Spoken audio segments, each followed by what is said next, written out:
Welcome into this edition of Hand Raised Guys, presented by Comer Heating and Air, Southern Air Conditioning and Heating. You probably know us by now. We did not plan to wear the same shirt, by the way. This is total coincidence. Chase usually is dressed up. I'm very rarely. It's team pictures, and we just said, you know what? It's team picture day. I'm very rarely dressed up, but today's one of those days. And anyway, we're dressed. We're in the same things. We look like twins. GentileApparel.com/MPW for if you want this shirt, you can get it. Stars, they're just like us, as Us Weekly would say. You know, you can get the material.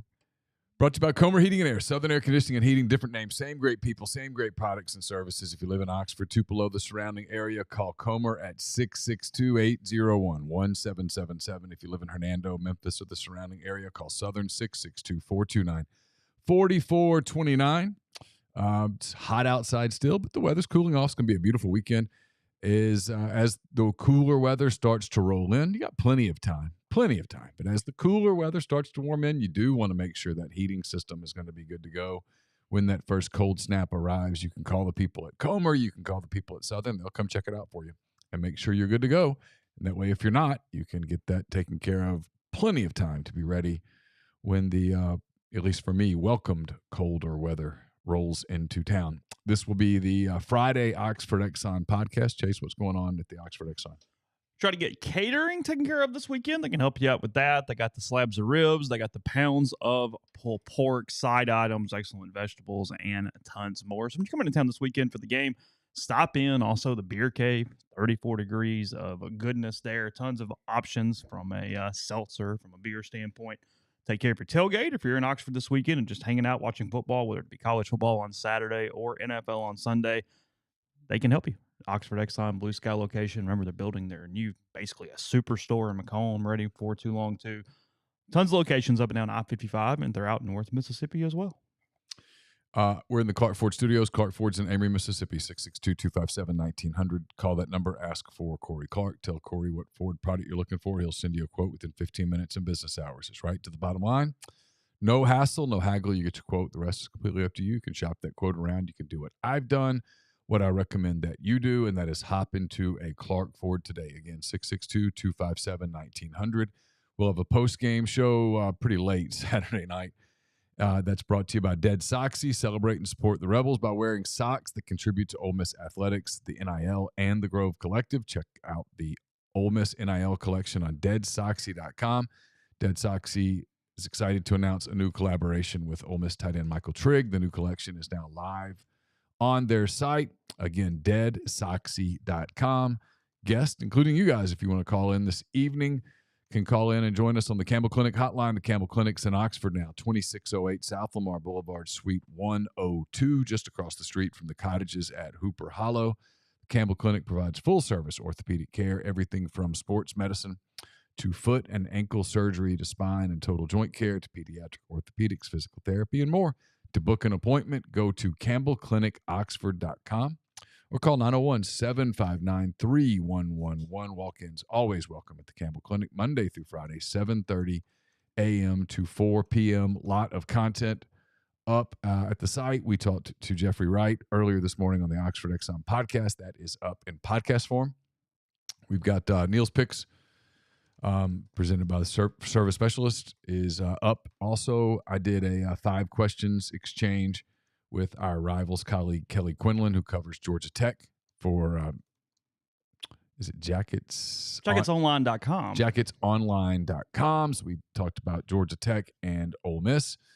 The Butcher versus the Dance Instructor, presented by LB's Meat Market, is online as well. It's on the site at Rebel Grove. It's also on this MPW Digital YouTube channel, as is Pete's Pigskin Preview, getting you ready for the Yellow Jackets and the Rebels. Really good show from Pete.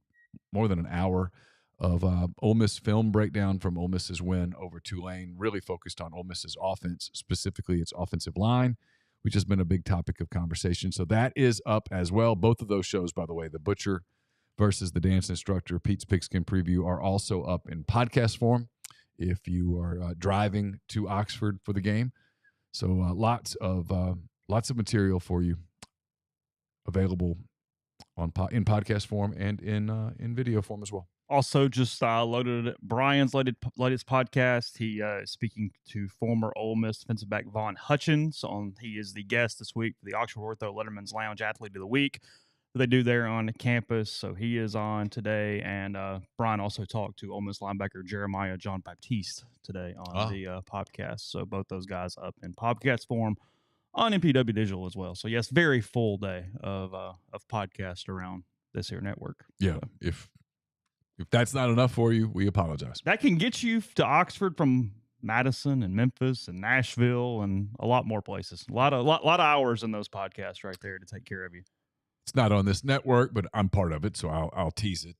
McCready and Siskey also recorded today. We talked to South Alabama coach Kane Womack, and we made our picks for the weekend. And then Tyler and I wrapped up the show by talking about the newest development in the Kennedy assassination, which is now 6 decades old. But there is a new development, and so we broke that down today. So, never before. Sorry. I mean,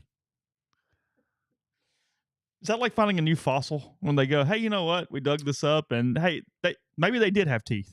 I mean, is that what this is? If he's telling the truth, he kept a secret for 6 decades. You buy it? Which means he told no one else. No, he did tell other people, and people told him to be quiet. So, hold on.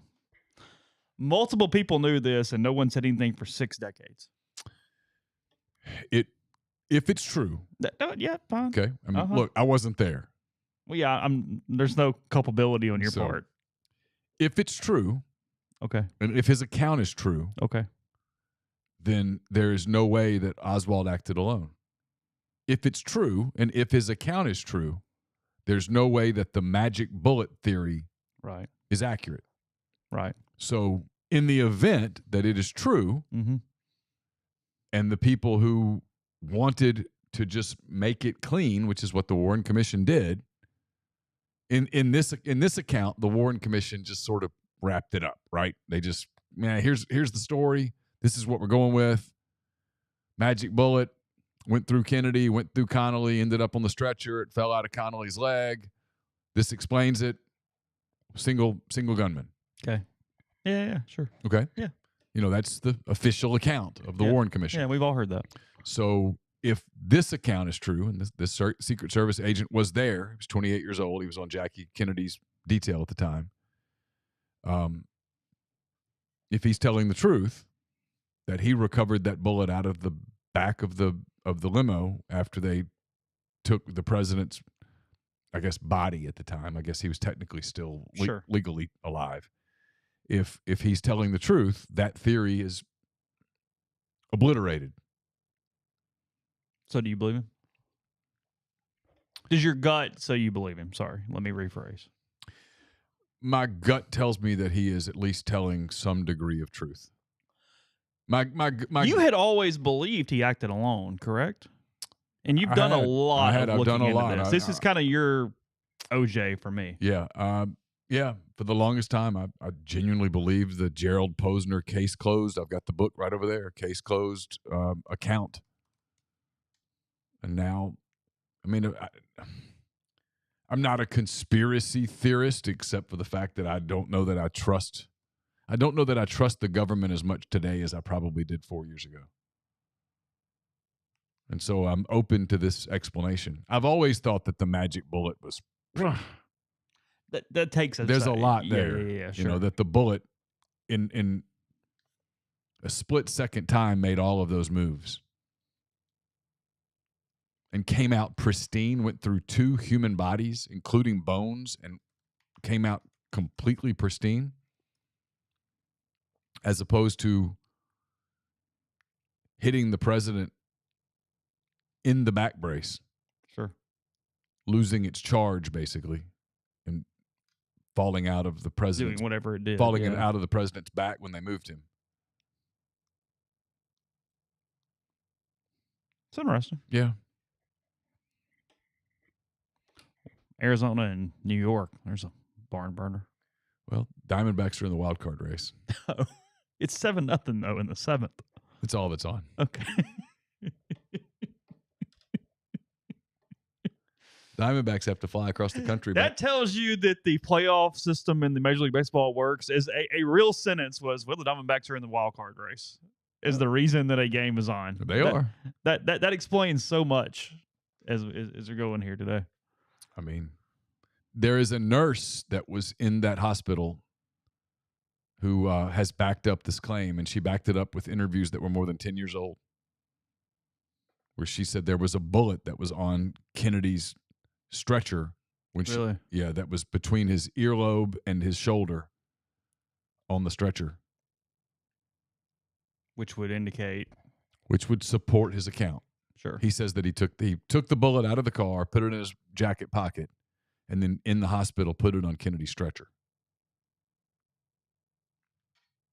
I don't know. Again, I wasn't there. Well, because you have to look at it both ways. You have to look at it the other way too, of why suddenly 6 decades later does dude just lie about something? Like, he's 88 years old. Yeah. Why don't we go, hey, today? Tell you what.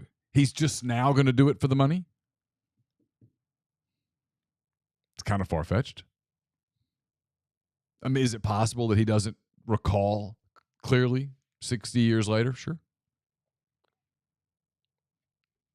Is it possible that he's just clearing his conscience of something that he quit the service after 6 months? 6 months after the assassination. He was still on her detail and could not take it anymore. So it was an event that changed his life, that traumatized him, got him out of his career, forced him to change careers. I don't know. Tupelo Reb says, what's the point of him removing the bullet and placing it back later? His explanation is that the scene was chaotic at the hospital. Obviously, Jackie Kennedy was in shock, and they had to get the president's body basically out of the vehicle. And when they did that, he looked into the vehicle and saw there was a bullet fragment in the blood, and there was a bullet. And he grabbed it because he was afraid that people would be taking stuff as souvenirs out of the back of the. Sure. And his law enforcement background told him since the scene wasn't secured, to take it. And then he got into the hospital, and I've heard multiple accounts of this. I mean, I've read a lot about this, that the hospital scene was absolute chaos. So everybody's running just everywhere. A level of absolute chaos. You had essentially the new president being hidden down the hall, and you had Secret Service everywhere, and police and doctors and news people, and it was beyond insane. Sure. So that he would make a rash decision and just put a bullet down is not completely far-fetched. Yeah, I'll buy it. And there's no motivation for him to make it up other than, what do you do? You're trying to get publicity at 88? Yeah, you can't really take advantage of that very much, can you? I don't It feels like clearing conscience, if anything. That's what I think. That just human nature-wise, that would be where my guess went if I had to guess. It's possible that he's incorrect. I don't know. Again, there are no videos. Nobody had cell phones. People weren't recording what happened in the room. So, okay. But anyway, we talked about that on McCready and Siskey, so that's there as well. So, I hate to call it news per se, but I did get a little bit of clarification on something that I believe, per sources, Trey Harris did not have a procedure on his knee. Okay. Do believe he had the PRP, the plasma injections that are supposed to promote healing, quicken things in certain scenarios. I believe he had that, but do not believe he had an actual surgery to clean up, that this is a rest situation. That it was, which tells me it's pretty mild if what I'm hearing is the case, and I think that it is.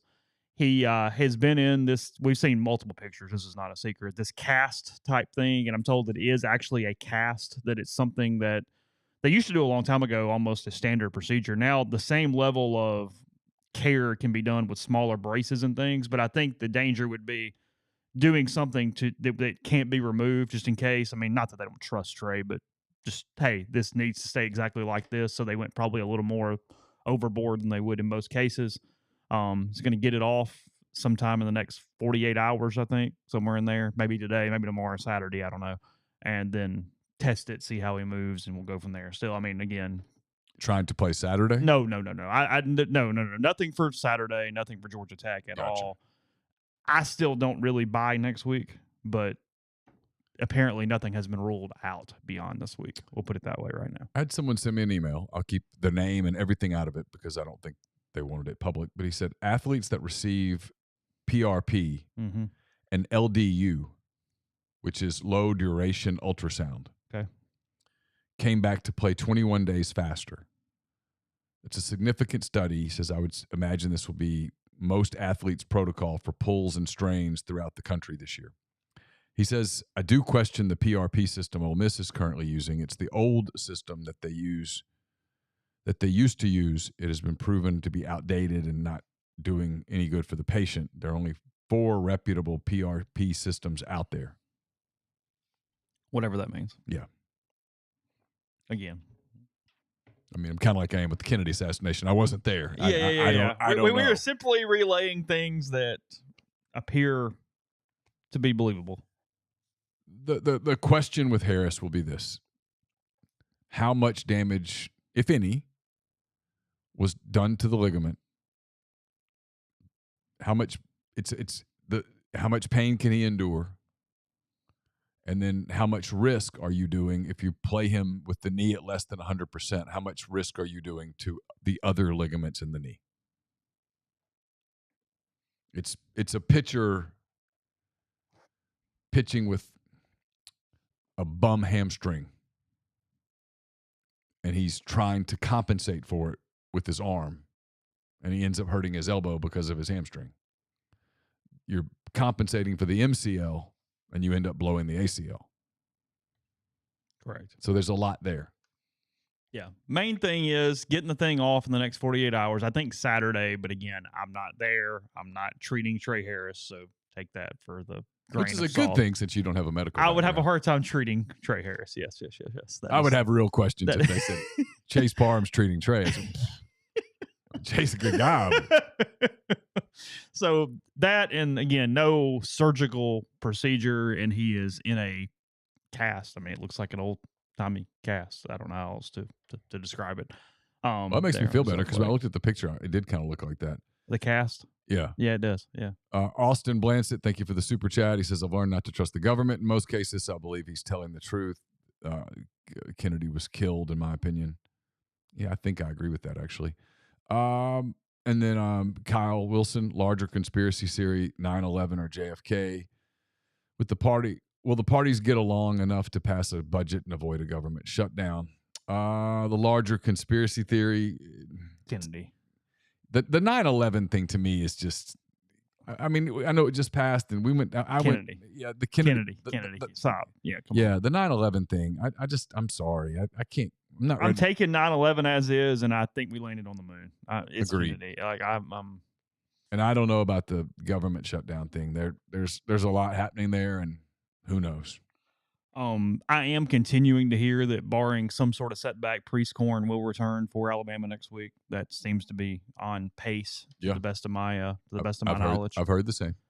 Heard that again today from somebody. So just from an injury update standpoint, that's kind of where that stands. And then, like I said, he has been moving around more, but I hate to put a date on Zachary Franklin other than he appears to be improving. And it also appears to have been something more major than the simple scope, or he would have been back by now. It has been too long to be a simple scope. I heard something on him, but I don't have it where I even feel good going there. Okay. I don't know anything beyond that on him. Yeah, we'll see. I don't think he's playing tomorrow or Saturday. If you made me guess, I would guess that Franklin's LSU at the earliest. My guess would be Harris, LSU, Franklin, LSU, or Arkansas, Prieskorn, Alabama. Judging off today's information. I think that's my guess. And if you told me I'm wrong on Harris, I would say I'm wrong too soon. But agreed. I think that's where I would go. And if you told me I was wrong on Franklin, I would say I was wrong too soon. Okay. And I think Prieskorn will at least try to go next week. Yeah, I do too. It's my guess.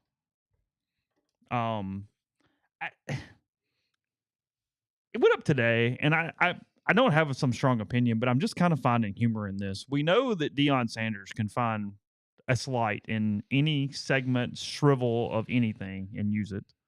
Yeah. That's what he does. Got handed a gift today, That's though. not my point. Jay Norvell, after he really can blame his own radio people because he's doing his version of Reb Talk. I guess it's Ram Talk. I don't know what they call it. I think at Colorado State. It's creative. It is. Have you seen their team? Like all the kind of like the not like the collection of like interesting people, if you will, on their team. I have not. Yeah, I'll pull it up in a minute. So, because they're terrible. Colorado State's awful at football, and they're playing Colorado. Their own game day. It's where big noon kickoff is. All this stuff because of Deion in Colorado and what's going on with them, and the fact that it's a crappy college football slate this week, so they have to go somewhere. He was asked about Sanders multiple times during his radio show, the weekly radio show, and he avoided it and avoided it and avoided it. And the guy just kind of kept asking. At some point, it's on whoever their David Kellum is. And then finally, he says, quote, "I don't care if they hear this in Boulder." That's a good way to start, by the way. That means that They will what hear you're this in saying is not Boulder. incendiary at all, by No. the way. And it will be heard in Boulder. Yes. I told them, meaning ESPN, I took my hat off and I took my glasses off. When I talk to grown-ups, I take my hat and my glasses off. That's what my mother taught me, referring to Deion doing tons of press conferences and all of his media in hats and sunglasses. You can talk about Deion in multiple ways that are disrespectful on things he does. I've never felt the slight because of hat and sunglasses, ever. No. Now, I mean, I get that if you're indoors, take the hat off, like old manners, that kind of thing. But in general, that was a weird hill to die on if you're Jay Norvell. That was a strange one to go after. Yeah. I'm like, I mean, Why give them any ammunition? because you're bad. You're not good. They might actually be good. We're about to find out here soon. Yeah, they might be legitimately good. Just say nice things. Hey, he's done a really good job. You know, we're going to do our best to beat them. Lord willing, and the creek don't rise, and the Yeah. whole deal. You know, Their only game so far this season, they played Washington State and lost 50-24. just say nice things. You know, they put their pants on, one leg at a time too. This is a 9:00 kick. Are you seeing any of this? Well, we got a game. Never mind. Yeah, we're going to see this. All right. Never mind. I mean, this is that deal where Ole Miss plays at 6:30. They're done at 10. I'm done talking to you at 11:45. About that. Yeah. I get back home at 12:15, and then I'm wired. So yeah, I'm probably looking for something at 12:15. Yeah, 12:15. Where does Hawaii play and win? Oh, CBS Sports Network, Warriors, and somebody. it's really more just like sitting down, pour a glass of something into something, and just look at your phone or computer for a minute. Just kind of try to relax. So the comments, as you would expect, that drew applause from the live audience that is there in Fort Collins. That's right. Sorry. I knew that at one point in life, but I've forgotten. Fort Collins. Yeah, football radio voice Brian Roth is who is talking here. This is Brian's fault. This is Brian's fault. If you're the AD at Colorado State, you go, "Hey, Brian." Yeah. He was trying to avoid it. What are we doing here, bud? Yeah. Like, Just this is not your job. ask about the damn tight end. So, this is my favorite paragraph that discusses, this is from ESPN that I'm reading, that discusses college football in 2023 and what it looks like. In a video titled "Coach Prime and the CU Buffs Respond to Little Bro," posted Thursday to YouTube by Well Off Media, which is run by Deion Sanders Jr., the Colorado coach is shown addressing his team at practice. Did you get all that? Yeah. College football, ladies and gentlemen, in 2023. Quote, "I'm minding my own business, watching some film, trying to get ready, trying to get out here and be the best coach I could be. And I look up and I read some bull junk that they had said about us once again. Why would you want to talk about us when we don't talk about nobody? All we do is go out here, work our butts off, and do our job." Yeah, y'all are just carry the lunch pail, Deion. Yep. Good God. "But when they give us ammunition, they done messed around and made it personal. It was just going to be a good game, and they done messed around and made it personal. It was going to be a great task, a battle of Colorado. But they done messed around and made it personal." Personal. I mean, Then Sanders goes on to say now he's messing with his mother, referring to Norvell's comment about how he was raised, and it's a slight on his mother as well. Well, that's a reach. It's a. I mean, whatever. Yeah, at first you're like, I mean, okay, and then. I mean, now I just want to see a picture of Deion getting up in the morning and looking at a picture of Jay Norvell taped to his mirror, and grab it right before he heads out. Do you see where people are already listing Deion Sanders as a candidate at Michigan State? As a candidate, Paul Feinbaum mentioning Deion Sanders. This is where college football is today. Paul Feinbaum mentions Deion Sanders. Apparently, I didn't listen, but I saw this. In the event that I'm wrong, I apologize to Paul. I don't think I'm wrong. As a candidate at Florida, the Gators have played 2 games. 2 this season. In a second season under Napier. It's his second year. He's been the coach for 15 games. They have the nation's number 3 recruiting class. Is it possible that maybe we're jumping the shark? I mean, I just don't buy the Florida's firing Billy Napier thing. And Deion Sanders, who has done a great job in the first 2 games, they still have some really hard games left. Oregon, USC, Utah. We're not there yet with Deion. They're off to a great start. They're much better than we thought they were going to be. Clearly. They're fun. They're entertaining. They beat TCU. They beat Nebraska. Travis Hunter's fun to watch. I think they'll beat Colorado State. They're going to be off to a hot start. And 3 wins is more than they had a year ago. He's done a great job. But can we just wait just a little longer and let a little more evidence come in before we render the verdict?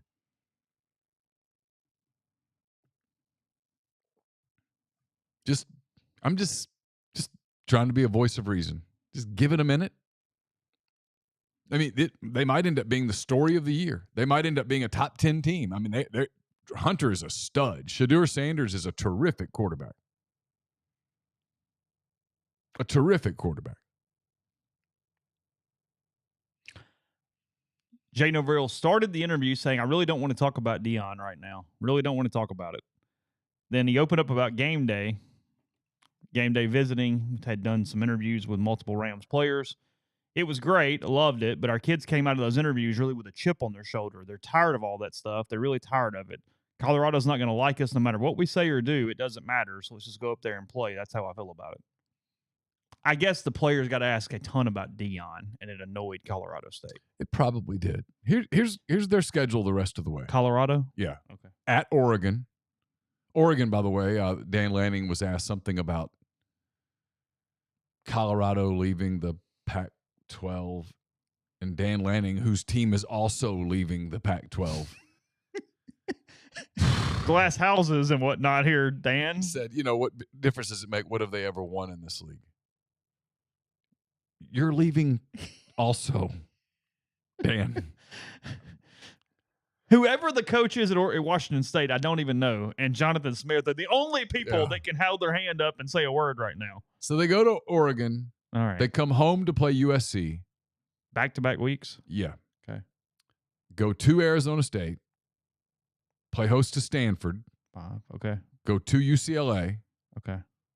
Play host to Oregon State. Okay. Play host to Arizona. Okay. Go to Washington State.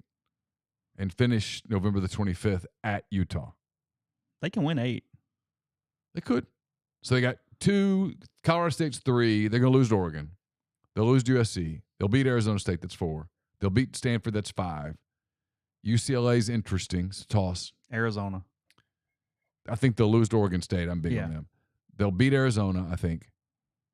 Washington State there is going to be tough. It's going to be tough sledding. And then Utah's tough. So 6, 7, 8. Yeah, it's a phenomenal record. But the media is trying. They're not going to the Rose Bowl. The media is trying to turn them into a top 10 team.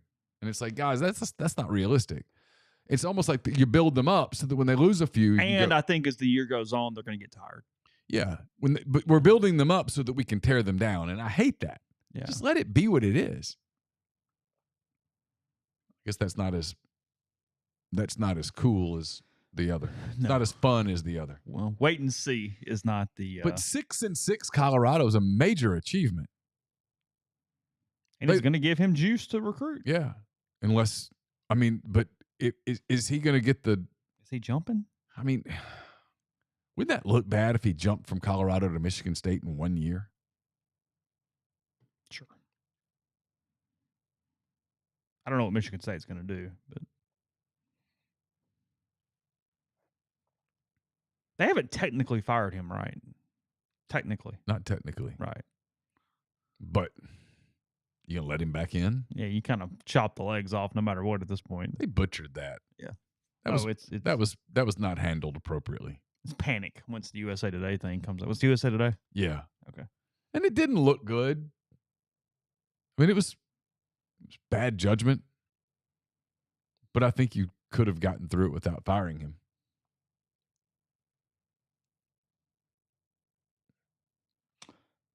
So, yeah, I'm reading from The Athletic this morning who said this.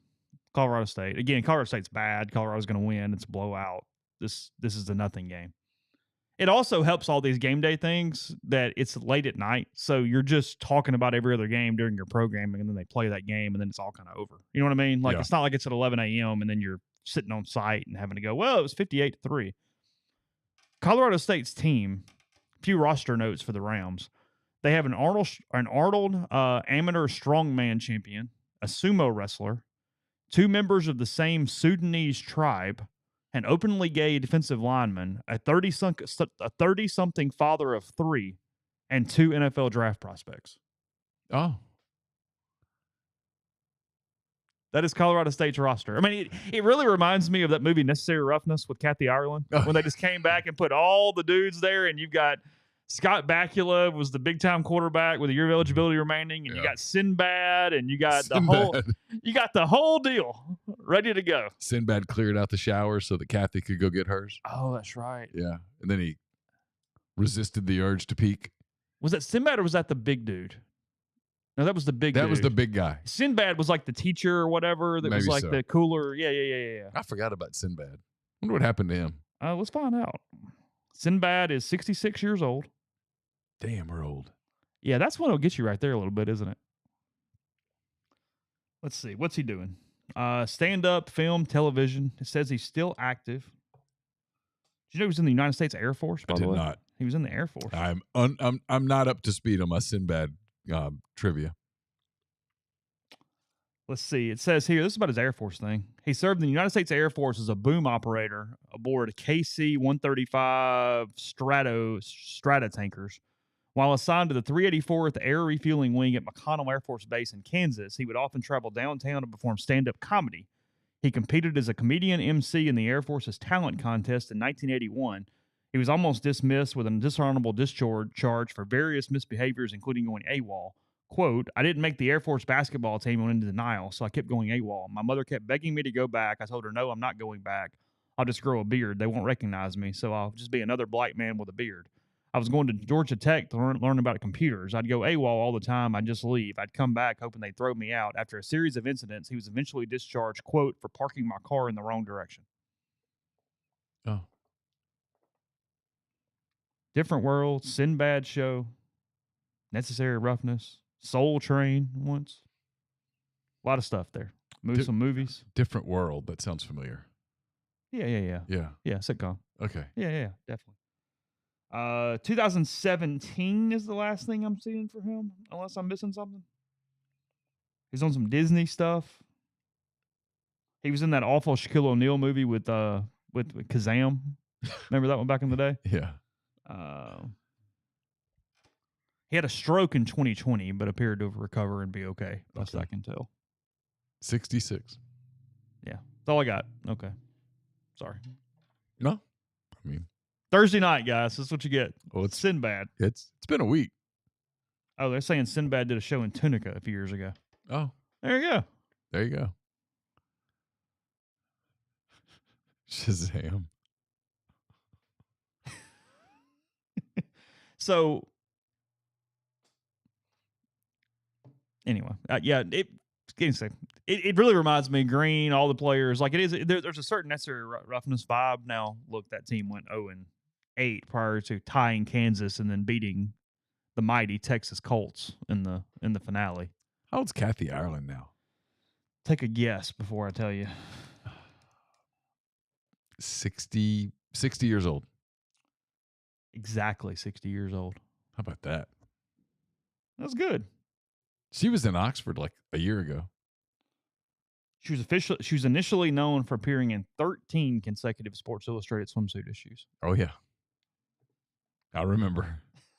It's up your wheelhouse. Yeah.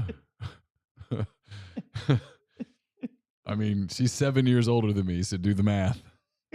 Yeah. Yeah. You know those posters we put on your wall back in the day? Yeah. All right. I mean, no joke. I mean, I laughed about it, but I saw that she was in Oxford. I think it was last year. It may have been 2 years ago. She was speaking at Ole Miss doing something. And I was like, I really owe her an apology. Was she really? Yeah, she was really here. And I was like, I should probably apologize. But that would be creepy. Got a little I probably figure we're doing call. I don't know what we're doing, but we'll continue. Phone line's open if anybody wants to call. Is it really? 662-426-1464. So a little trivia for you here. Okay. I noticed this because I'm surprised the number's this low. Okay. All right. So what this is a list. There's only been 23 seasons in Major League Baseball history where a player had at least 99 extra base hits in a season. Okay. All right. 99 extra base hits in a season. It's only been done 23 times. One person did it 1, 2, 3 times. Another person did it 3 times. So only like 17 different people or something like that. Okay. There are 2 Cubs on the list. Can you name them without missing one? 2 Cubs who have 99 extra base hits. That is correct. In a single season. Yes. That is correct. Okay, I'll give you the names that come to mind. Sure. There's one obvious one and then one that I was surprised by. Ernie Banks. No. Okay, Billy Williams. No. Wow. Who holds the Cubs record for most home runs in a season? Oh, Sammy Sosa. Thank you. Yes. And let me find the year. Isn't that funny? I disregard him because of the whole steroid thing. Do you really? I mean, I don't intentionally In 2001, Sammy Sosa had 103 extra base hits. Okay. Yes. The other one had 99 extra base hits as a Cub in 158 games. Surprised me. Andre Dawson? Nope. Again, I would not have given it had you given me 20 Cubs guesses. I would not have come up with this name. Not Mark Grace. Nope. I'd have come up with that. Yeah. Nope. Modern era? Oh yeah, very much so. Okay. Yeah, 2000s. Derek Lee? That is correct. Okay. Derek Lee, 2005, 99 extra base hits. Yeah, he got hurt that year, or else he had a shot at the MVP. Oh, really? Yeah. Yeah, Babe Ruth has the record at 119. He did it in 152 games in 1921. Gehrig 2, Bonds 3, Chuck Klein for the Philadelphia, I guess, A's 4. Todd Helton 5. There's a hell of a season. Todd Helton with 105 extra base hits. He was a great hitter In 2001. To me, the most impressive on the list, considering it's still technically modern era, 1995, remember, strikes shortened year, only 144 games. Albert Bell, 103 extra base hits. I saw 95. I saw Albert Bell hit a home run in high school and college. Back when he was Joey Bell. Joey Bell. Yeah. Yep. Apparently he was a beast in college. Like, oh my God. I mean, just a monster. He hit one at old JC Love Field in Ruston that was incredible. And actually, I take that back. Chuck Klein has 3 seasons of this. Musial has multiple seasons of this. Hank Greenberg is on the list. Rogers Hornsby, Jimmy Fox. Luis Gonzalez is on this list. 100 extra base hits in 2001. The little injection there. Is that what you're saying? World Series hero Luis Gonzalez. You're going to soul his reputation like that? Before he went to Arizona, he was a Cub, and he just sprayed doubles everywhere. And then suddenly he's hitting 50 home runs. Yeah. There's actually very few people, because I know I'm seeing Bell on here multiple times. Gonzalez is actually on here multiple times. Anybody this year? Acuna? No, there hasn't been one since Here's the seasons: 21, 27, 2001, 1930, 2001, 95, 37, 2000, 32, 1948, 2001, 1922, 1932, 1930, 2001, 1998, 2000, 1940, 2005. There has not been one since 2005.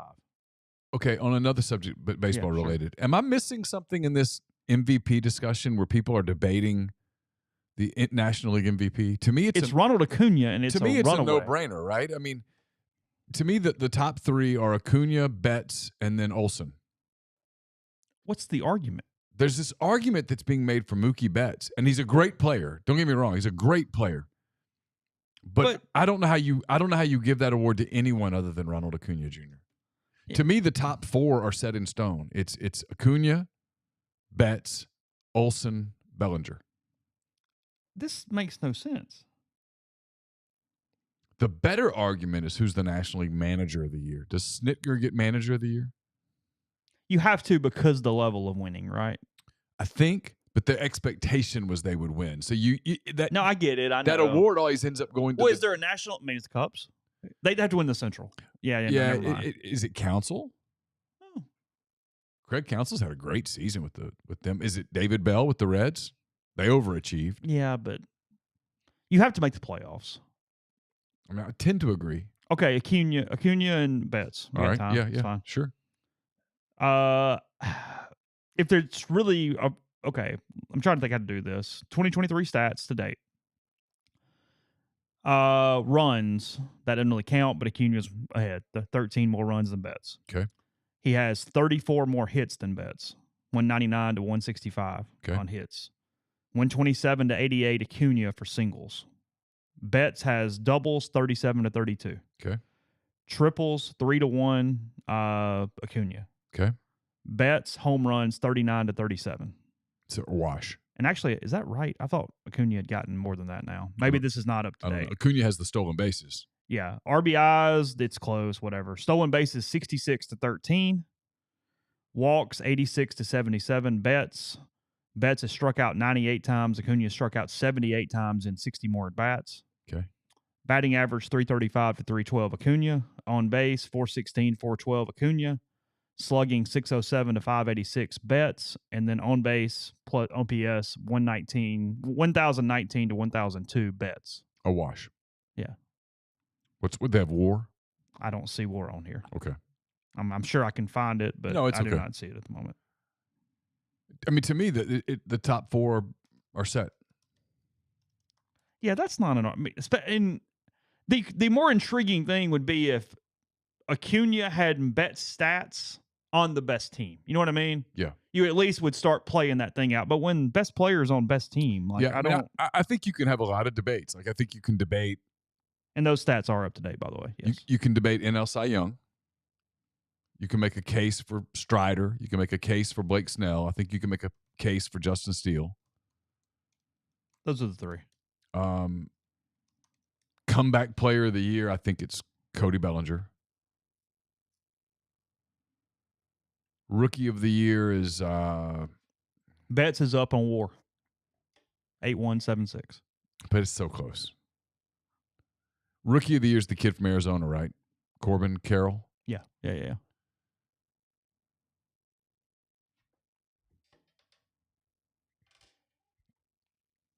It's been a fun baseball. Yeah, as season. Michael says, Betts getting defensive versatility in WAR is his reasonings. But he's a great player. No one, I mean, so people do the argument. Well, Betts, no, they're both awesome. If someone offers your team, hey, your team can start with Mookie Betts. Okay, I'm good. Yeah, I'm good. Cool, sign me up. I mean, Betts can play outfield. He can play shortstop. But Acuna had the better year. And people, look, finishing second in the MVP voting it's not an indictment of your talent. Mookie Betts, like 64 career WAR so far. Oh, God almighty. Dude. Oh, he's a Hall of Fame player. Jesus. Signed through 2032 with the Dodgers, $365 million, 12 years. It will end up being a bargain. Wow. Yeah, debuted in 2014. Doesn't feel like he's been in the league 10 years. I mean, I'm a Cubs fan, and I'd love for the Cubs to make a run. It'd be fun. They're not going to. But sign me up for the Braves-Dodgers 7-game series. We talked about it this morning. The Dodgers have to pitch, though. If they don't pitch. They do. No, I think the Braves win. I'm just saying there's a lot of talent on that field. I mean, a ton of talent on that field when those two teams play. I mean, the Dodgers have done this in a year where they lost Trey Turner. That's true. I mean, I think the Braves win the series in 5-6 games. Bets so far to date: MVP, 7-time All-Star, 2-time World Series, 6-time Gold Glove, batting title, some other kind of Major League Player of the Year, overall Defensive Player of the Year, and 5-time Silver Slugger, which is best hitter at position. So there's Bet's career so far through 10 seasons. Bobblefish says re-sign Bellinger, and I agree, but let me play devil's advocate for you real quick. Are you paying Cody Bellinger $35 million a year to be your first baseman? What do you think, Chase? To be your first baseman? Because Pete Crow Armstrong is going to be your center fielder. You've got Suzuki on a long-term deal. You just extended Ian Happ on a long-term deal. Are you paying Cody Bellinger to be your first baseman, part-time center fielder, part-time DH? Or are you better off taking that money and signing Pete Alonso and Matt Chapman? Oh. And put them on the corners? That feels right, doesn't it? And I'm a Cody Bellinger guy. I love him. He's fun. He's awesome. But you do have to make financial decisions. Or are you better off signing Shohei Ohtani to be your DH and hoping that he comes back and pitches one day?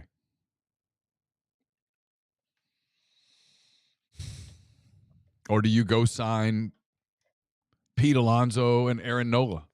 I mean, the Cubs plan feels like Chapman and Alonso. Kind of what I think. I mean, if you gave me those options and said one absolutely happened, that's the one I would predict. I mean, if he's my first baseman, I can go cheaper there.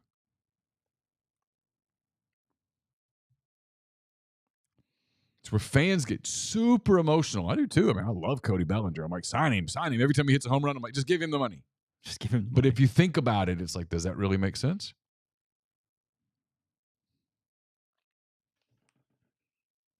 I mean, the Cubs have some interesting decisions to make in the offseason. What do you do with Kyle Hendricks? Does he take a discounted deal, but he's going to be older? I mean, if he takes a discounted deal, you re-sign him, but you need to go add that stud at the top of your pitching rotation. You hope Stroman opts out and walks.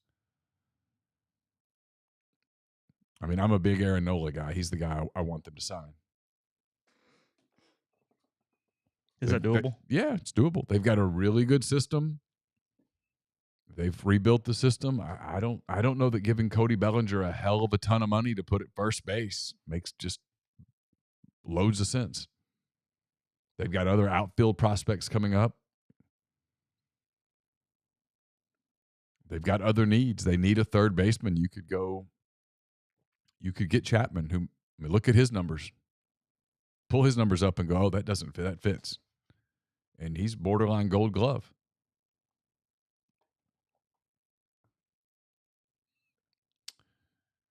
Yeah, Grind says our first baseman, one of the lowest paid guys. Yeah, because it's not an elite defensive position. He's an elite defensive first baseman. I mean, he would win a Gold Glove there, but what is that worth?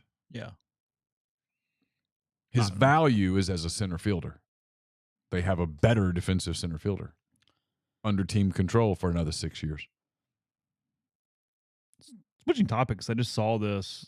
A lot of people talking about Dartmouth basketball players today. They filed a petition to unionize. Yeah, someone said that's the beginning of the end, and I'm like, I'm not sure. It is completely not relevant because they're not on athletic scholarships. Right.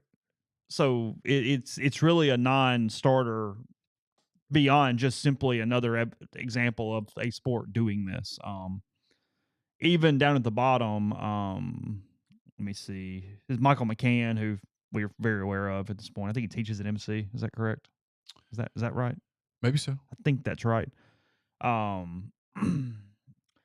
Or used to. I don't know. Anyway, He says there's a good substantive legal argument that many, though not all, college athletes are employees. Dartmouth is probably not the ideal private school men's team to try this, however, given they are not a major program in our Ivy League, where there are no athletic scholarships. But Dartmouth student workers and dining services are already in a union.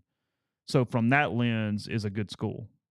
Meaning Dartmouth had some unionized students, but moving that over into that matters for athletics is a hard sell. Agreed. They're not paid Right. in any way. It's a club team, for lack of a term. The question will come when and if, and I think it's more if, because I don't sense that we're as close to this as maybe you disagree. Yeah, go ahead. I don't sense that we're as close to like a conference full of players going, hey, we're going to form a union. Like the Big 10 or the Big 12 or the SEC going, hey, we're all of our players are bonding together to collectively bargain as a union. No, I don't either. No. I don't think anybody's there yet. That doesn't feel like where we're headed. I don't think so either. I'm not exactly sure where we're headed, but I don't think that's where we're headed. What'd you think of Wetzel's column? Which one? A couple days ago. I'm not sure I read it. Okay. Let me find the tweet. It's a lot talked about. And because I agree with him on part of it, and then he really annoys the hell out of me in another part, which is kind of where Wetzel is, period. For people that are like, how could you not see it? Monday, Tuesday, Wednesday for me is like super busy, and sometimes I don't catch it all. So let me find it. It'll take a second, but it's okay. worth it. Yeah, sure. Okay, here we go. Here's his Twitter premise. We don't have to read the column. This is good enough. Okay. Record TV ratings, packed stands, sky high interest. Okay, I did see some of this. Go ahead. ADs, commissioners, NCAA lawyers, old coaches, and establishment media claimed NIL and the transfer portal would ruin college football and push fans away. Wrong then, wrong now, maybe next year. And then goes on to say that I don't agree with that. We'll get to that second. Where he is right, he said the biggest problem for college athletics is realignment.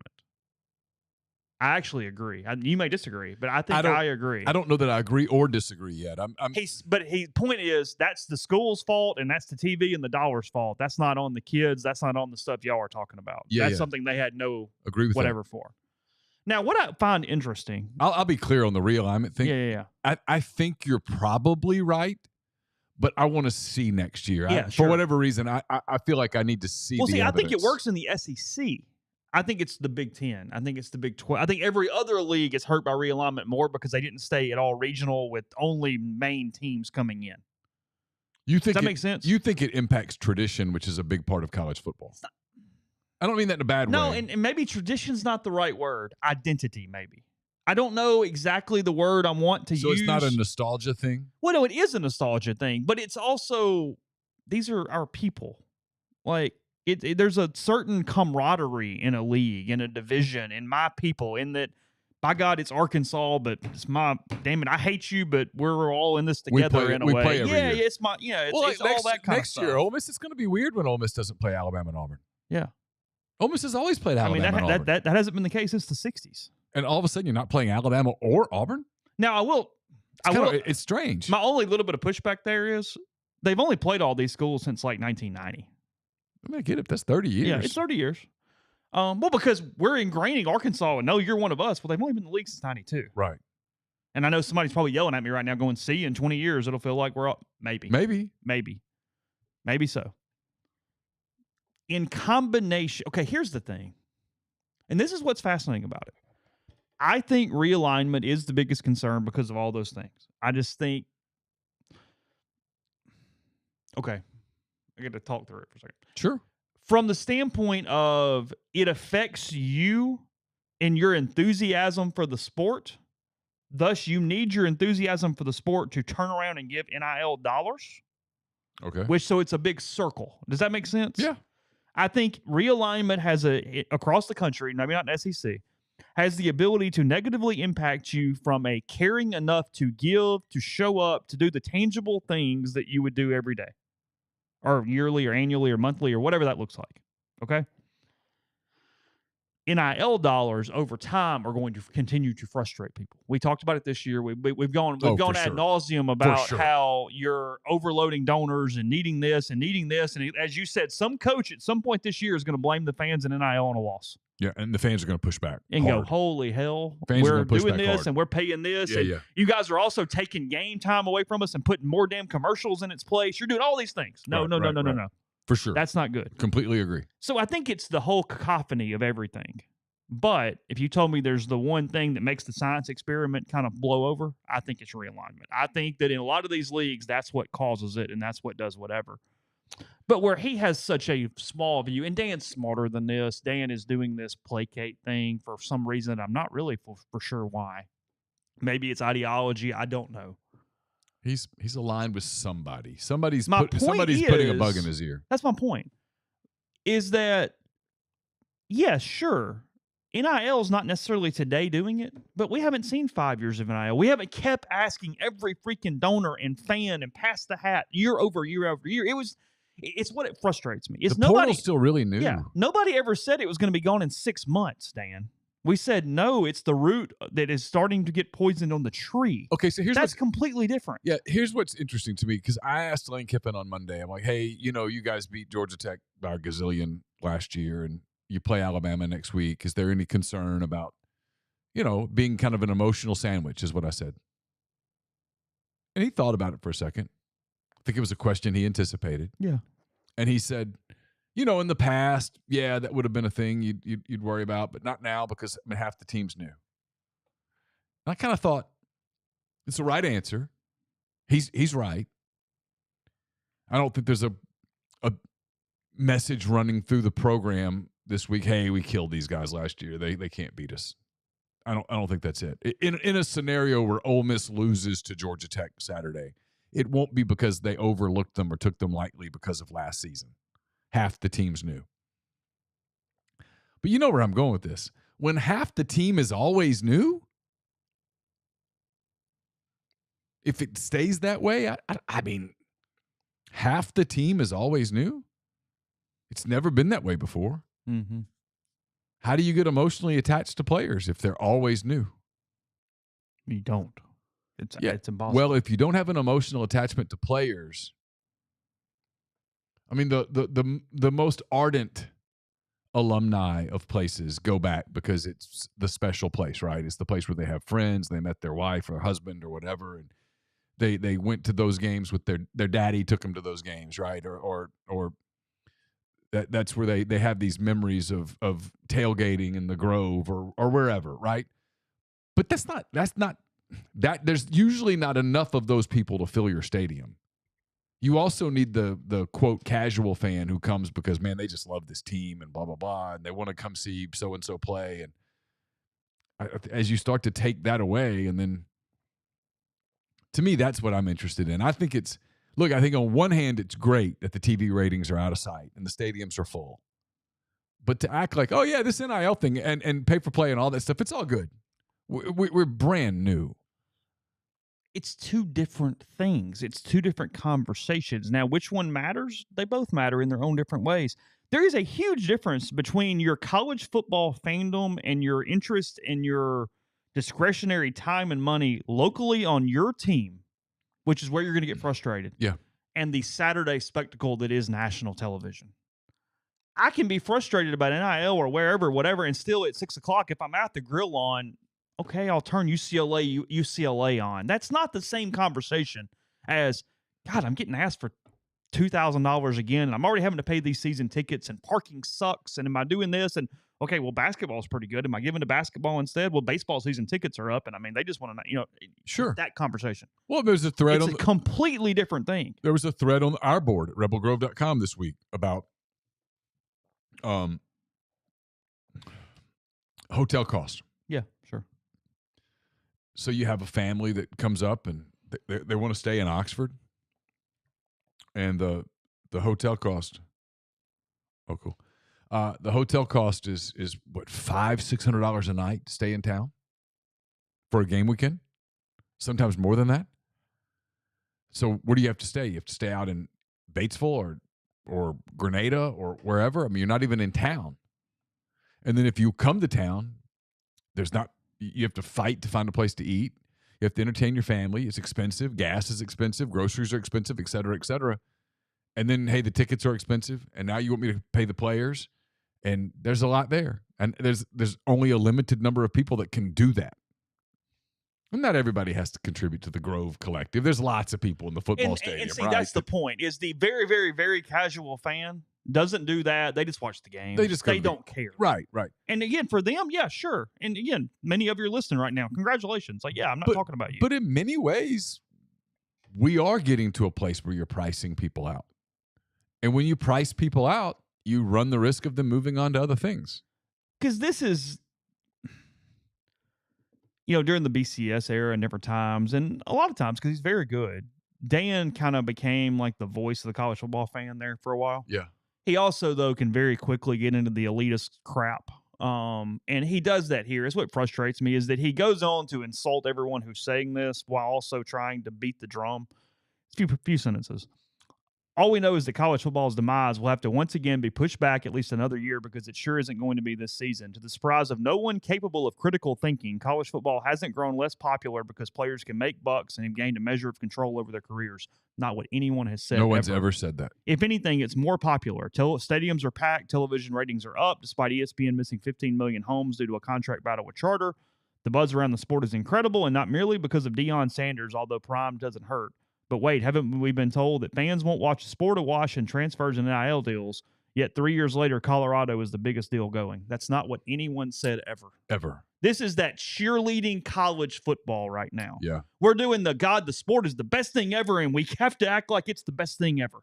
He's doing the college football version of the NCAA tournament crap right now. Bingo. That's what he's doing. That's exactly right. And no one said that. No one.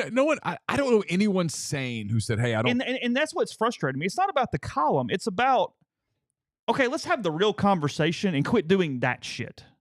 Because nobody's upset about the players getting paid. No. The question is, hey, when you do this, like, if we keep going, at some point, though, you got to go, hey, you know where I'm going here. Okay, yeah, but we're not pro sports. So we got to have some limits here. We got to figure this out. We got to put some guardrails up. Because the moment that you go all the way to revenue sharing is the day that you blow it up. That's the bomb. That is the nuclear. That's the bomb. Button. You drop the bomb. Yeah. And once you drop the bomb and the damage is done, maybe you fix it, but it takes decades. And you have to go down the road of, where did we go wrong? Because if you do revenue sharing and you also have Title IX and you do all these things, I mean, I argued about this with Andy Staples, who I love. Andy's a great guy. I'm super happy for his new deal at On3. He's a great dude. But he's like, oh, you can do it. You can just – the sports that don't make revenue don't get revenue. They don't get revenue sharing. And I'm like, man, that's just going to lead to a big fight. It's going to lead to this big push. You're telling me that the volleyball team's not going to start going, hey, well, we should get money. The only teams that get revenue are the teams that produce the revenue. So it's just football, a little men's basketball, at a couple places, a little bit of baseball. I mean, a fragment. Really? I don't know. I don't think it works like that. And so I think you end up going down that road where you're like, okay, well, we're taking a percentage of all the TV money and we're giving it to the athletes. All right, well, then the schools are going to go, this doesn't work. We're going to have to cut sports. And now you're cutting opportunities for young people. It's not pro sports. That's my big thing, is you're not pro sports. Pro sports are super organized. Pro sports have, I mean, the Braves. Let's take the Braves. The Braves have, there's a salary apron. There's a luxury tax that they have to consider. If the Braves were to get involved with, say, Shohei Ohtani, there's a decision that they have to make. Okay, well, if we do this, we're going to be in the tax. Is that amount of tax worth it? What does that do? Yeah, the ratio. What does that do to everything else that we do, right? It's not just, hey, yeah, throw the money at him. Let's hit up a couple of big Braves fans and get big money from him. It's deeper than that. You see NBA teams right now, like Terrence Davis can't land a deal because he's kind of in NBA no man's land. Why is that? It's because there's structure. If you don't have any structure and you just kind of go nutty, but we're too early to know whether this works or not. I don't think anybody's pissed off the kids are getting paid. I think a lot of people look at the portal, though, and go, the portal's kind of weird to people. So this guy can, like, here's an example. Ole Miss has, 3 or 4 guys from Georgia Tech? Yeah. Kelly, one of Kelly's questions, it's a good question, was, hey, has that been a topic of conversation this week? And I was like, not really. I mean, Jared Ivey. We talked to Jared Ivey, but he was here last year. Yeah, so he got asked about it. But the truth is, when you have 40-something transfers on the team, it's like, 2 or 3 of them came from Georgia Tech. They got to come from somewhere. Because you definitely don't go, okay, well, they play so-and-so. Who last year was at a school who played then? Like, you're not doing that math in your head. No, I mean, like, Ole Miss has 2 kids from Auburn. When Ole Miss plays Auburn this year, we're not going to be like, hey, JJ, you're going back to Auburn. Is that a big thing? Yeah, no. No, it's not. It's just not. It's not a thing anymore. Kids, there's so many transfers. I mean, we're not even going to make a big deal out of, like, I think he's hurt right now. Hopefully he gets well. But, like, Austin Keys will be playing against Ole Miss. Oh, yeah. Is that a big thing? I don't know. It wasn't even a big thing last year when Malik Heath played against Mississippi State, for God's sake. That's the Egg Bowl. Yeah. It was a good question on his part, Kelly's part. But when I thought about it, I was like, no, man, that hadn't been a topic at all. Mm-mm. I mean, we're already to a point where, oh, yeah, they have 100 guys that come from all these different places. But I've heard multiple people, now you know more people than I do, but I've heard people say, yeah, I'm kind of less into it this year because I don't know who the players are. I still watch, but I'm less attached. Laundry, not player. They're like, I still watch, and I guess I still cheer, but I'm not as emotional about it because I don't know who the players are. You don't have the year over year much. And that used to be a fun part of it, right? That was something that was like a Ole Miss beat Alabama in 2014. It was the first time they'd won in a while. And you could talk to some of those guys who'd come close before, what it meant to them to win that game. What it meant. I remember my first year on the beat, 2008. Mike Wallace. Ole Miss beat Mississippi State. It was like 45-0. Is that what it was? The crazy game, blowout game? Yeah, something like that. And we were in the team room, and Mike was back in the back. They were doing interviews, and he was back there, and I was like, hey, do you got a minute? And he's like, yeah. And I went back there, and Mike was like teary-eyed. And I was like, what's this about? And he was like, we've just come so far. We were so bad when I first got here. Everybody beat us, and everybody laughed at us, and here we are, and we made it. And we're going to the Cotton Bowl and all that stuff. I don't know that those storylines really exist anymore. Because now if it goes bad, you leave.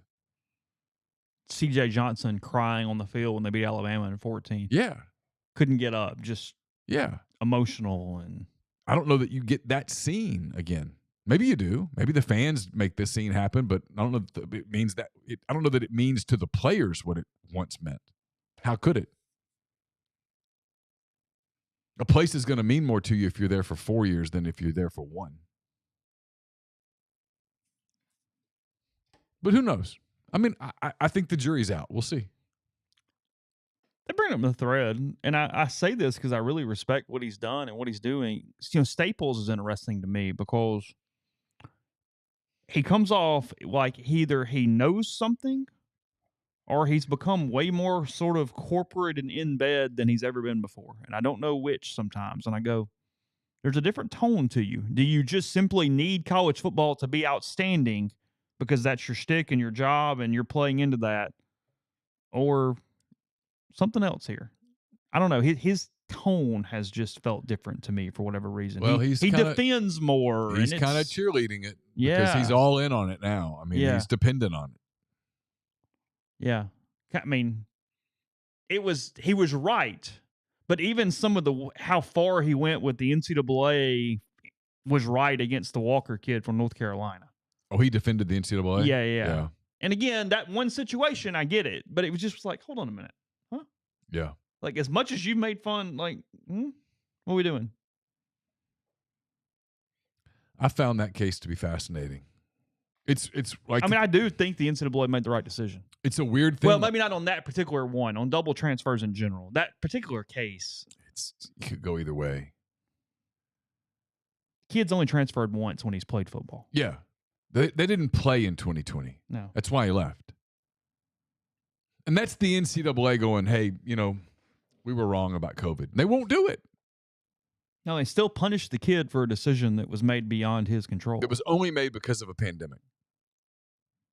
Because the kid wouldn't have left and then wouldn't have been in that situation. Right. He might have been good there and then came to North Carolina. Yeah. But that's how that would have But gone. he went to a MAC school to play. Yeah.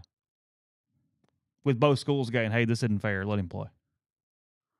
Yeah. They both sent petitions in. Yeah. I mean, like Ole Miss has the 2 basketball players. The Ole Miss basketball season is a lot more interesting if they play. Thought it was interesting today, and it has no bearing on anything. I'm just kind of surprised Ole Miss did it. I saw Brandon Murray was on like the SEC Leadership Council and was the player who went. Oh, and yeah. I thought, yeah. it's interesting since he's not technically eligible yet. Yeah. Again, meant nothing, but I just went, huh. I guess. Yeah, just sort of cocked my head a little bit. I think if there had been a ruling, we would have heard by now. Yeah, come on.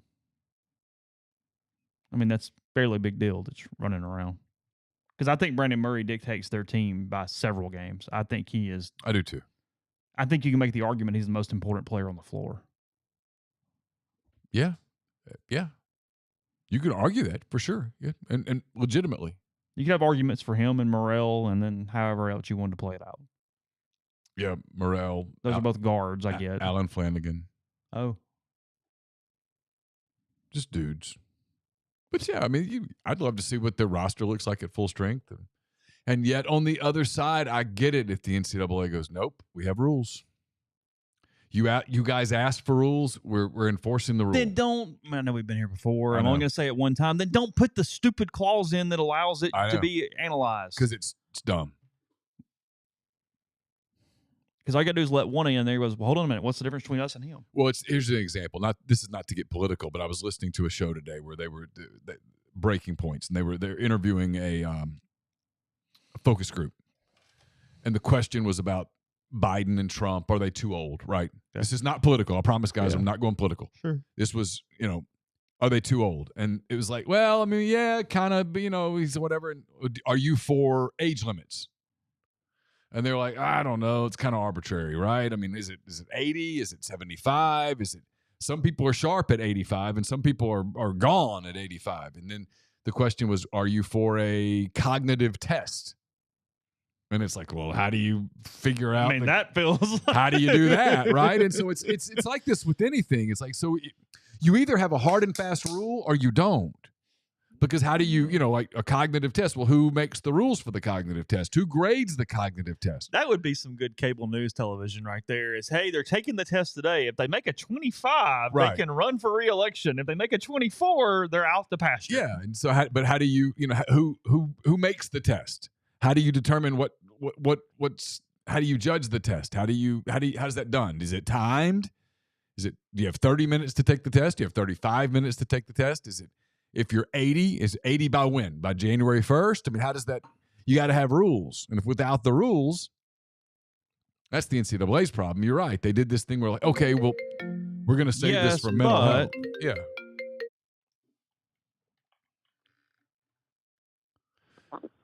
What's up, Grind? Oh, it's Grind. What's going on? Oh, man, just enjoying the show, man. Oh, man, just another day, another dollar down here in Mobile. I wish the weather down here has been crazy, man. I need like 2 good days of straight sunlight for my plants, man. They need some just hard sunlight bad. What kind of plants? What we doing? I was marijuana plants. Yeah, that's man. what I figured. Okay. They Is it hot or is it hot or rainy? Oh, man, it just got done raining right now, and, I mean, my truck say it's 70 degrees outside. Oh, wow. So it's pleasant here, too. It's like even sprinkled for a little while. It was nice. Okay, then. What's the weather for you guys supposed to be on Saturday? Are both of y'all going to the game? Which one, who's going to the game? How you dress? I'll go and then leave. He'll stay. I'll go for like a half, and then I'll leave at halftime and get set up. I think we're good weather-wise. The weather forecast for Oxford on Saturday is mostly sunny skies, a high of 84. Winds north-northwest Okay. at 5 to 10 miles per hour. Saturday night, Ole Miss kicks off at 6:30. The low is 60. Oh, good stuff. Clear to partly cloudy, low around 60. Winds light and variable. The sun will set at 7:03. Oh, man, y'all ain't gonna know how to act. Sun sets at 7:03 on Saturday. Okay, that's some great weather y'all supposed to have, man. Well, it's early in the season, but I mean, it seems like I was right to hop off that Beamer bus before the season started. I hate to leave y'all guys on that thing, but Yeah, I mean, no, I'm off. I mean, I'm off. I jumped off. I jumped off as it was rolling. I'm out. Oh my goodness. I'm off a lot of what buses. about you, Chase? I know at one point he tricked me and Chase, man. Me and Chase was like, when he first hired, I remember we was bashing the hire, and then we was like, well, we may have to eat some crow. So I don't know. I mean, so that's why I was on the bus. But now I'm off. What about you, man? What about you, Chase? Because look, here's the deal: they're this bad, and Rattler's not bad. So what's it gonna look like when he's gone? Does he see the second season of the new SEC? Oh. So 25. 25. I'm going to say he treads water enough to get fired after the 25 season. I think I agree. Because you can go 6-6 and hang on for a minute over there. You can get in purgatory there and hang on. So here's the question at these places, right? All you got to do is beat Missouri and Vandy to go 6-6. So here's the Missouri question. That fan base is real tolerable. When they fire Eli Drinkwitz at Missouri, who you hiring? What are you doing? Who you hiring? Who you hiring that's walking in that's just leaps and bounds better than Eli Drinkwitz? What are you doing?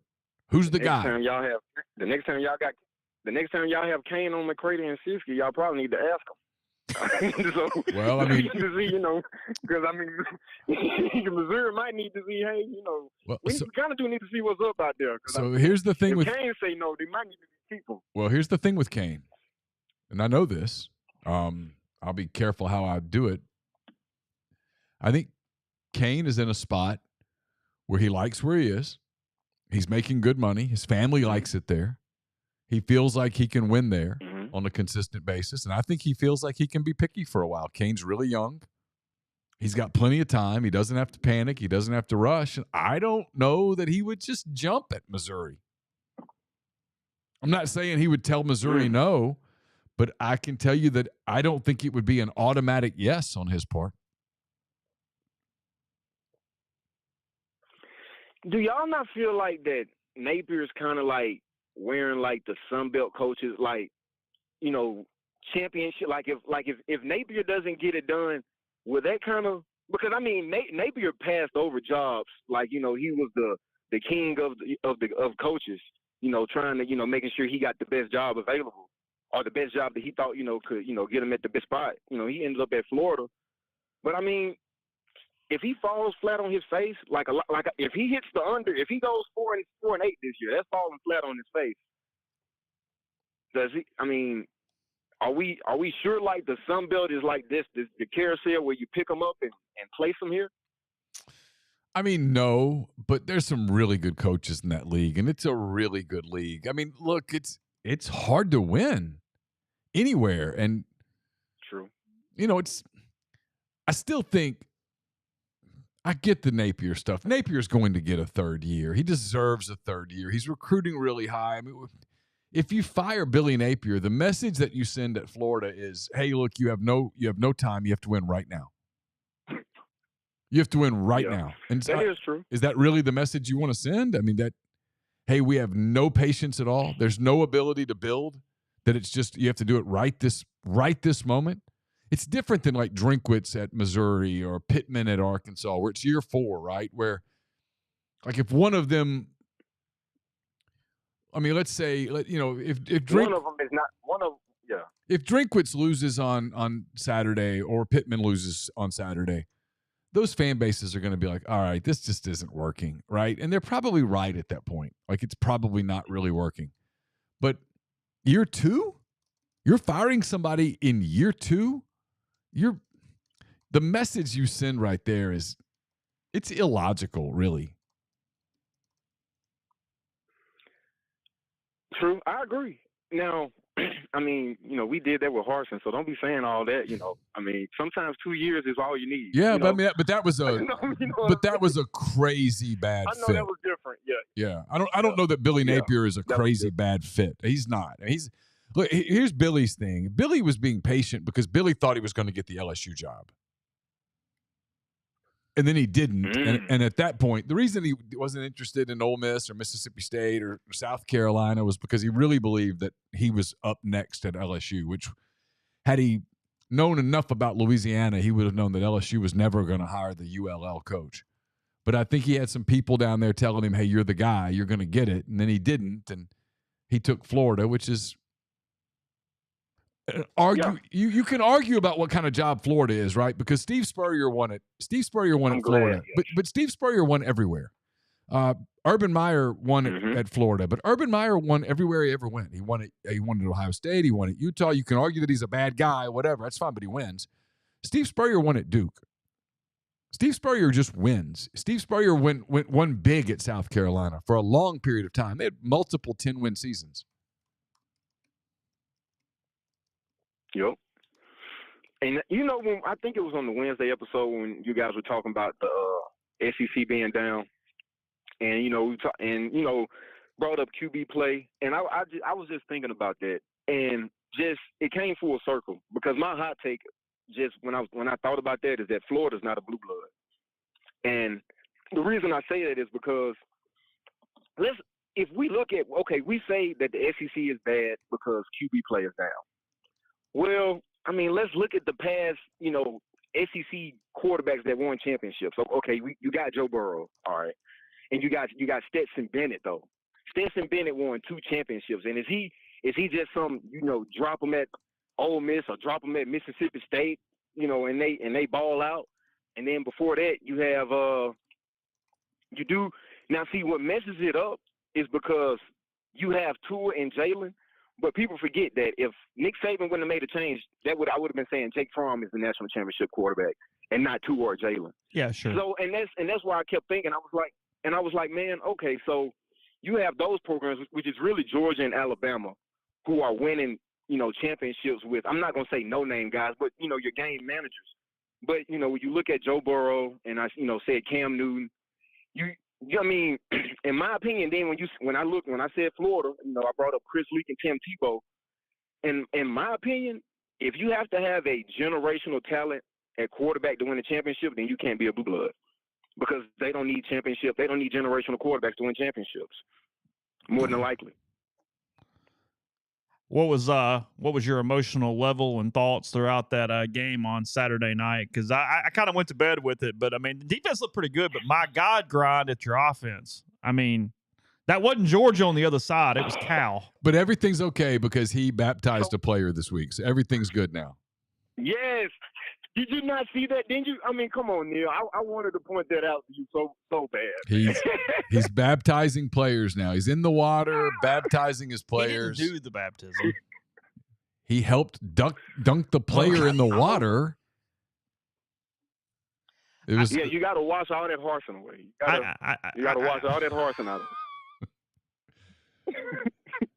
You gotta get all of that. I love the guy in the background. The guy in the background that goes, "This is the only place this would happen." And I'm like, "Yeah, it's truer words."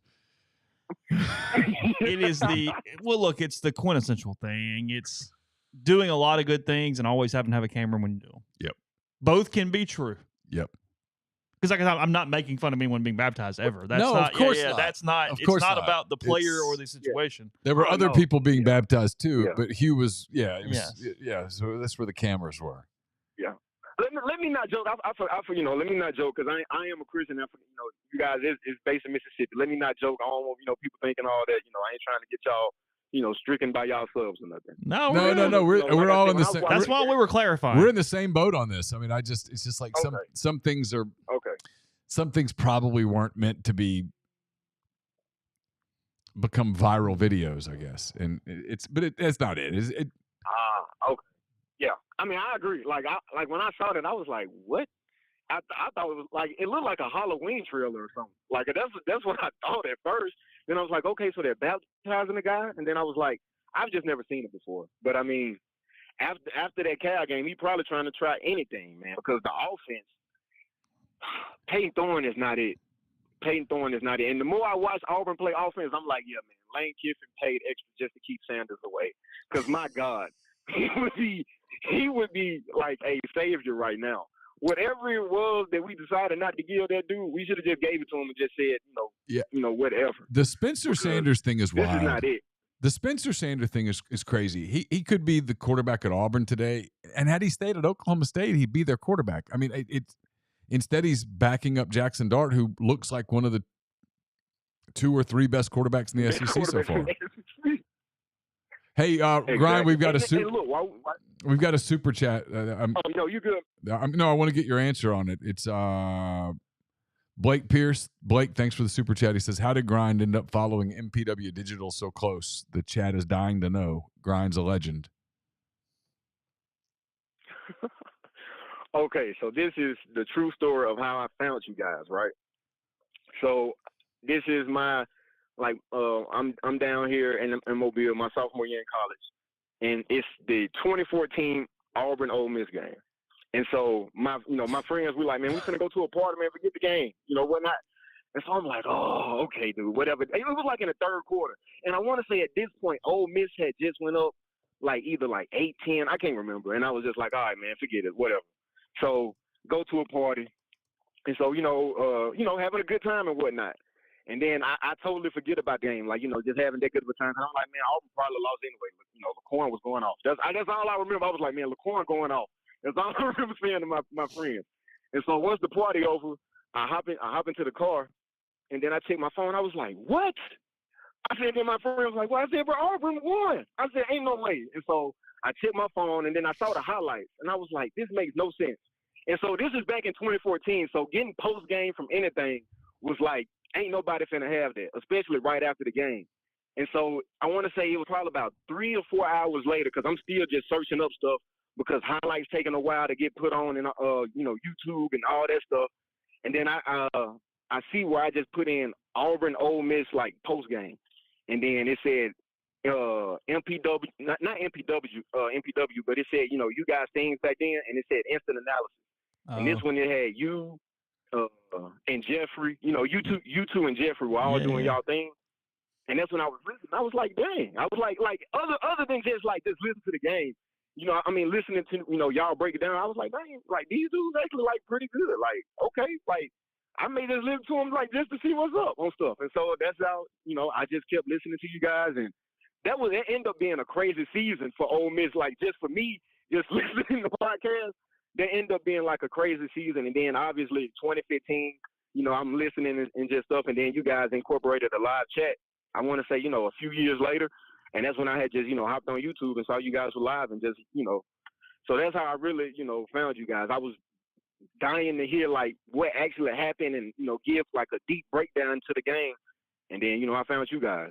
That was the game where Neal made basically friends with the entire Auburn family. So, you're just one of millions, Grind. Everything went, after that game, there was no controversy, nothing about any newspaper headlines anywhere. It was a terrible headline. It was kumbaya despite a 35-31 Auburn win. Man, that was, yeah.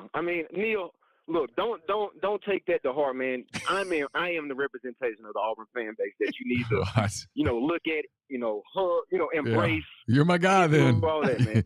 you're that's singular. You're my guy. That's it. Where your guys at Texas, they need some pep. They need some pepping up bad. Between going from Texas A&M and Alabama this week, oh my goodness, I have been in hog heaven. Yeah, it has been. So, all right, last thing, then we'll let you go. I'm curious. I want to get your thoughts. Take your orange and blue glasses and put them away for a minute. I won't ask you to throw them away, but just put them down. Was Saturday just a blip, or was Saturday a sign of there's trouble for the Tide? Oh, for the Tide. Okay. Yeah, for the Tide. Alabama loses to Texas. Look, Texas looks good. Quinn Ewers is good. Mm-hmm. There's a lot there. Texas was ready to go. You could see when they came running out of the tunnel. You were like, "Oh, these guys have a look in their eyes." But for Alabama, you lived in that state. Is this a blip, or is this a sign of something that's coming? Now, the fan base thinks it's over with. But me personally, I watched that game, and then you have to incorporate everything. If Milroe, stays the quarterback and he doesn't get better at reading defenses, then I believe it is over. But I mean, when people, I understand when people say they lost the trenches and yada yada. But if you actually break down like the things that swing a football game, they all happen for Texas. I mean, Texas had 2 interceptions and they also hit on 2 deep long balls. I know Alabama had that one, big play to the tight end, but he broke tackles over the middle and he's running. I mean, for Texas, they had 2 deep shots where it was their guy just, made a big play. And, you talk about Texas, you give Texas a team of that talent, 4 big plays to your 0. I mean, and you lose by 10. I mean, I understand, it's at home and whatnot. But, I mean, honestly, I think Texas is just a lot better than what people think. And I also think that with Miami, I mean, it's possible that A&M and Alabama lost to teams that are like probably be vying for playoff spots easily. They could both of those teams could be undefeated headed to the conference championship games. So I'm not saying it's over for Bama. They could easily be 10-2. Yeah, and that wins the West this year. I think you're right. Well, you know what? Alabama could go 9-3 and win the West. I don't know how their fans are gonna feel about that. But I mean, there's a world that they go 9-3, and go get beat by Georgia and finish 9-4. And so, I don't know how they'll feel about that. But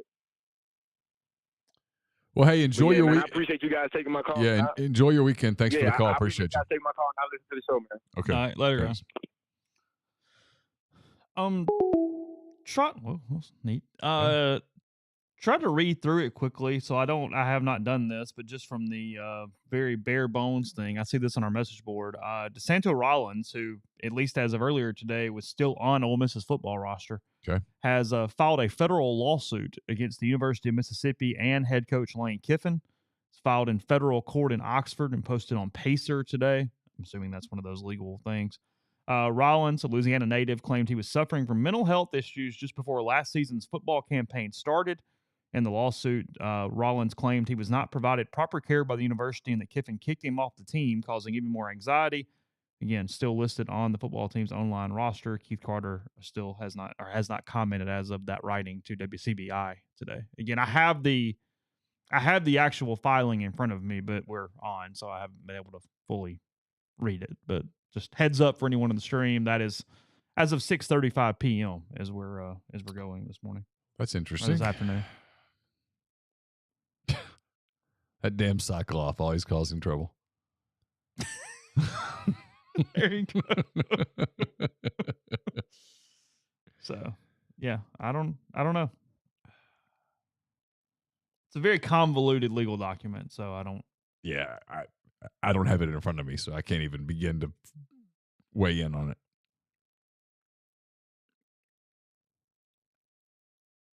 He hasn't played at all this year, has he? Rollins? Nothing I'm aware of. On April 23rd, 2022, he suffered a concussion that affected his ability to concentrate, think, and remember while during the spring game, and the coaching staff, trainers, and team physicians did not refer him for a mental health evaluation. In late July 22, he injured his Achilles tendon in his right foot. The physical injury to his Achilles and his right foot substantially limited his ability to perform major life activities of walking, jumping, standing for long periods, standing on his toes, climbing, and sleeping.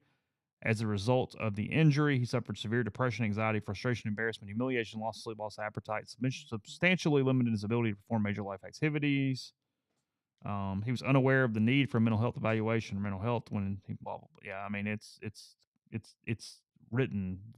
I know it's legalese, but it's written very, very, very lengthy. There's no brevity involved in this. It's so I can't get to the real nut graph of exactly what there is. No nut graph. No. Okay. No. So anyway, that's it. Yeah.